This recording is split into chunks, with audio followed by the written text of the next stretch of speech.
I will be travelling to Greece in a few months for a 10-day mixed media workshop, and all of my art materials fit into this pencil case.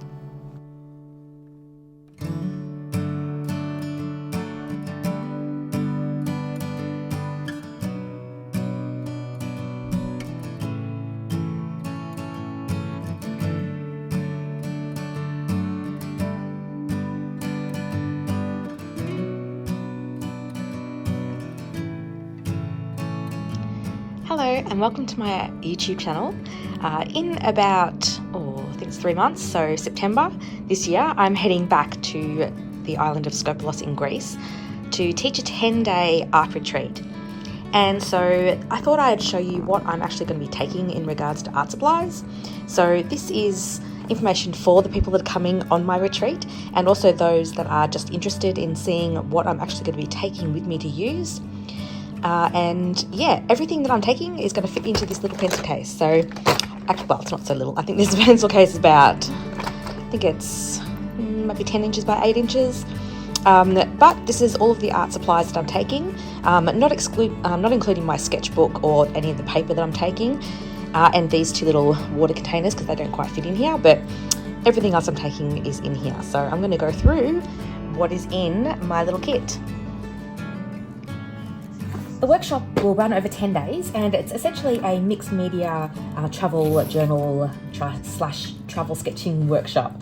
So we're going to be working with a lot of different materials, but we're also going to be working on location in the streets of the island and in like a little makeshift outdoor studio. So everything that we take is going to have to be quite compact, and I don't want to be carrying heaps of stuff. So everything that I need is in this little pencil case here. And I have actually, this is the second year that I've gone to Greece and done this, and I've actually scaled down a lot of the materials from last year. I took more than this last year, and having done that, I realised how much I don't need. So I'm just going to pull everything out, and then I'll go through exactly what is in here.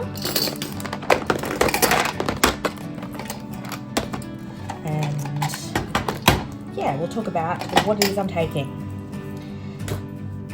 Okay, so like I mentioned, this is going to be a sort of a mixed media travel journal style workshop. So I'm not bringing anything that is going to take too long to dry or anything that's going to be too messy or complicated. So I have my brushes to start with. There's a couple of pencils in here as well. But I've just got a range of soft watercolour brushes. There's some big mop brushes, a flat, a round. Again, not too many. Because yeah, we're just going to make do with what we have, and so I've just got them tied together with a little scrunchie. So this is actually a expandable water cup, and this is a container that just has a bit of a sponge in it. So these are obviously for using with the watercolor. So I can wipe your brush on here to dry it off, or to instead of wiping it on your clothes, and this can just pop up and down. I'm not including these in the actual pencil case because I can just chuck these in my bag. So they'll sit over there. And I also have a little pencil sharpener. I have some clips. These are really handy for pinning back the sketchbook pages and for just, holding on to things a bit, especially when it's windy. Okay, so let's get into the actual art materials. I will mention as well, this is just a really simple spray bottle, just for wetting the palette. But anyway, let's get into the actual art materials. So the first little container that I have here is full of my drawing materials. So in here we have a selection of pens mostly. Oops. So I have a selection of pens here, fine liners, and some like a Posca. I've got a fountain pen here as well. So these are a bit of a combination of waterproof and not waterproof because when I'm doing sketching, sometimes I want to use a wash to bleed the ink and create some values, and sometimes I don't. So some of these are waterproof and some aren't, so I'm sort of bringing a combination of both. So this is a Faber-Castell artist pick pen. This is a fine liner, so it's 0.5. This one is Indian ink, so this one is waterproof, which means it won't bleed. This is another line marker, slightly thinner. It's 0.3. This one is also waterproof, so it won't bleed. Now this is a fine liner, a Stabilo 0.88 fine liner. This one is not waterproof, so it will bleed. This is a touch liner. So this one is actually a bit of a brush pen. If I see here, see, it's got more of a brush tip. This is waterproof, so it won't bleed. I have a fountain pen. It's just a fine nib fountain pen. The ink in this is not waterproof, so this will bleed. I also have a Daniel Smith watercolor stick. This is in Solidite Genuine, so it's a bit of a dark neutral grey color. Oops, sorry, I'm trying to get that to focus. A dark neutral grey color, which I find is really nice for just adding in a bit of a different texture. And I also have just a standard white Posca. This is actually one of the finest ones that they have. It's really nice for making like small highlights on things. I might exchange this size for the slightly larger version, but I haven't decided yet. And I do have a larger Posca as well. This is the really big wedge. So these are good for just if I decide that I needed to add more light into the sketches. If I go a bit crazy, I can add some more white and some contrast back into it with that. So these are all my sort of sketching / drawing materials.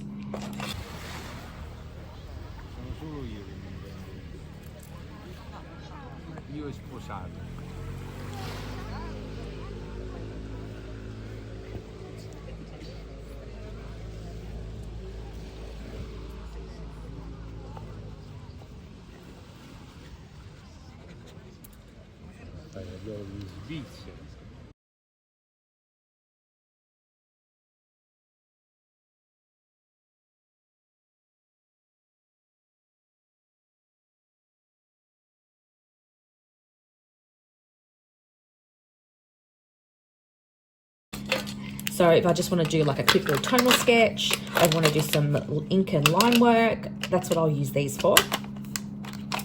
And it just fits into this little container nicely. So now we get into the coloured stuff. So the most essential thing that I'm bringing is my little watercolour palette. It's a bit grotty, but this is my watercolour palette. It has, what are we?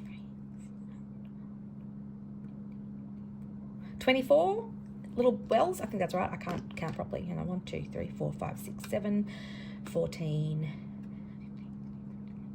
21. There's 21 colours in this palette.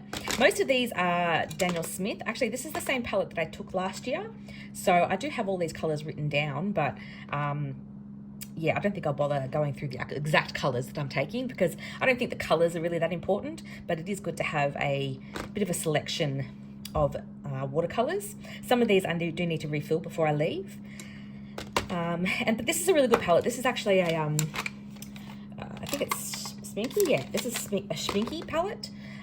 These aren't all Sminky paints though. Most of these are actually Daniel Smith watercolors, but I really like the palette because of the amount of mixing space that it has.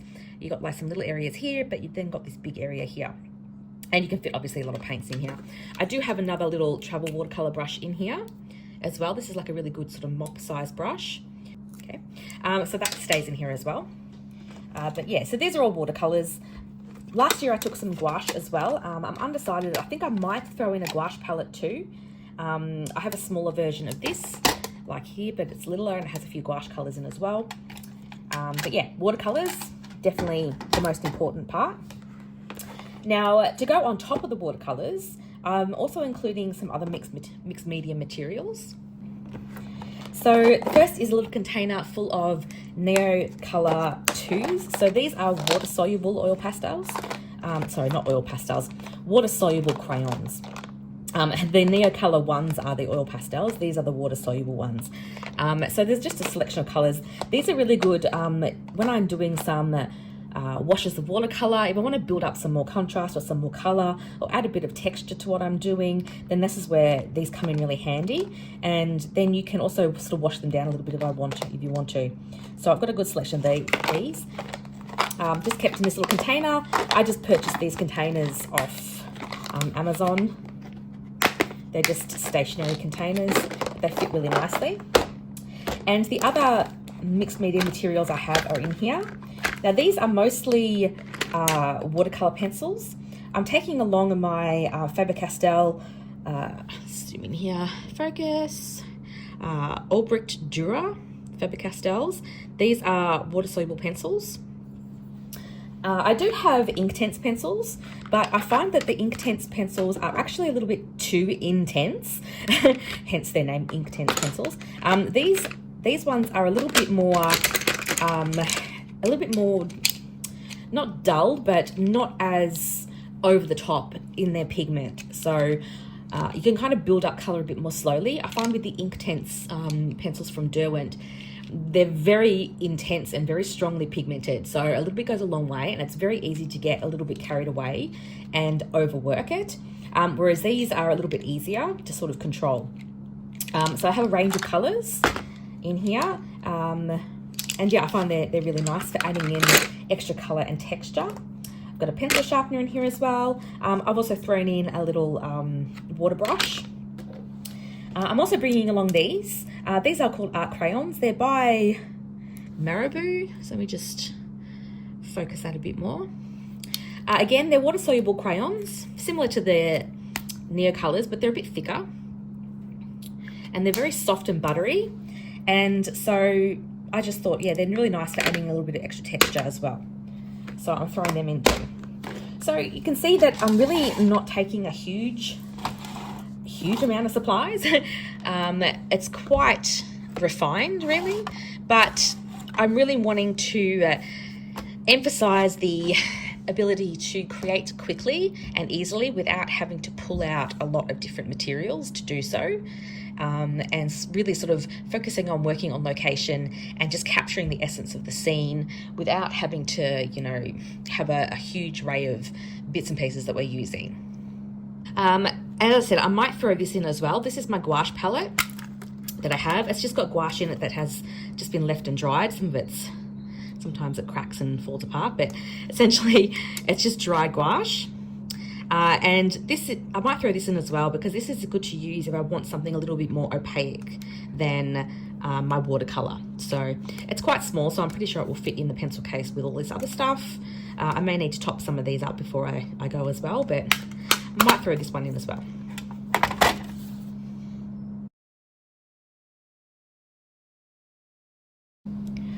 So along with all those art supplies, I'm also going to be bringing some sketchbooks, obviously. So I'm going to be bringing a couple of different sketchbooks because I like to work in more than one at a time. Because, you know, while one page is drying, you can sort of pick up and work on another page of another sketchbook. So I'm going to be bringing these three. This one here is a Royal Talens. This is actually a sketchbook that I took with me last year when I went to Greece. And so, let me see, there's some... Sorry, I think that's more at the start of the book. Let's see, where is it? Where did I start? There we go, yeah. So I took this with me last year. And I found it a really handy size to just sort of carry around and take with me while I was, you know, sketching, and I didn't have to, you know, worry too much about lugging a very large book around. Just for really simple sketches and pen and ink sort of drawings.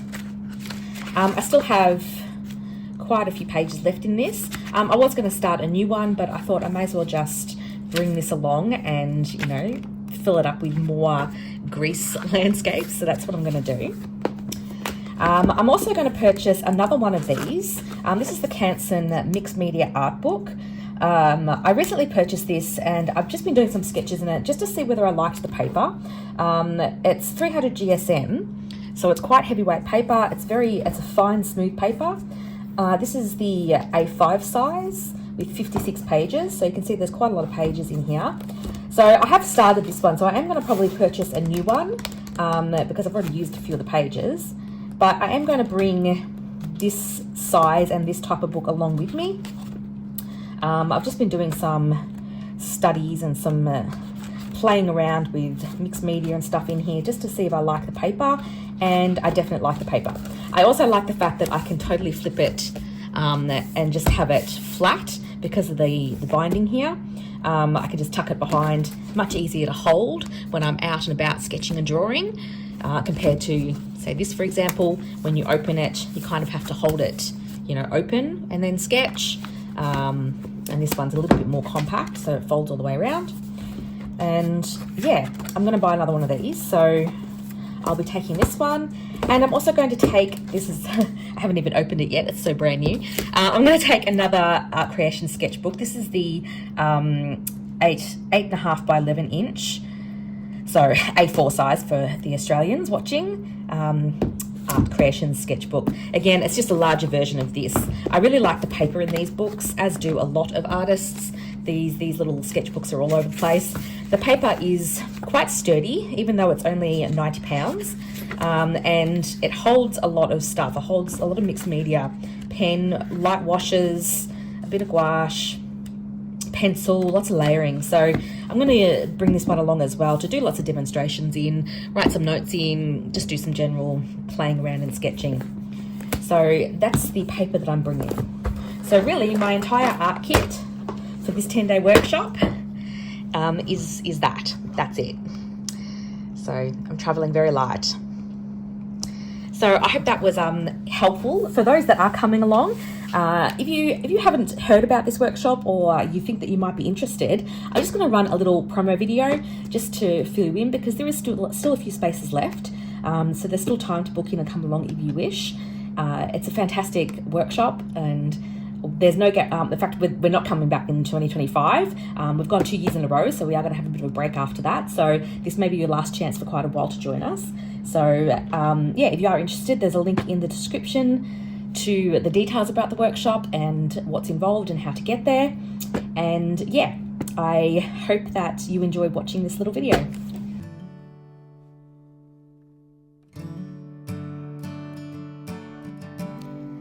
Join me and Artable in the beautiful island of Skopelos in Greece this September for our 10-day art retreat. This retreat happened last year as well, and this is what the footage that you're looking at here. It was amazing. It is a full 10 days of just relaxing, talking to people that are like-minded and creatives, playing around with art and paint and journaling and just eating delicious food and having a fantastic time. This is an amazing retreat. The location is beautiful. We are there at the perfect time of year. It's just at the end of summer, so it's not super hot. The crowds have kind of dispersed a little bit. We stay on the island of Skopelos and we tour around to the beaches and to some of the landmarks, and we really settle in and spend the whole 10 days just relaxing and being creative and having an amazing time. There are only a few very limited spaces left on this retreat, so if you are interested and you want to book in and secure your spot, there is a link in the description that will send you to the Artable website where you can book in and save your space. So I'm really looking forward to going back this year, and I hope that you can join us.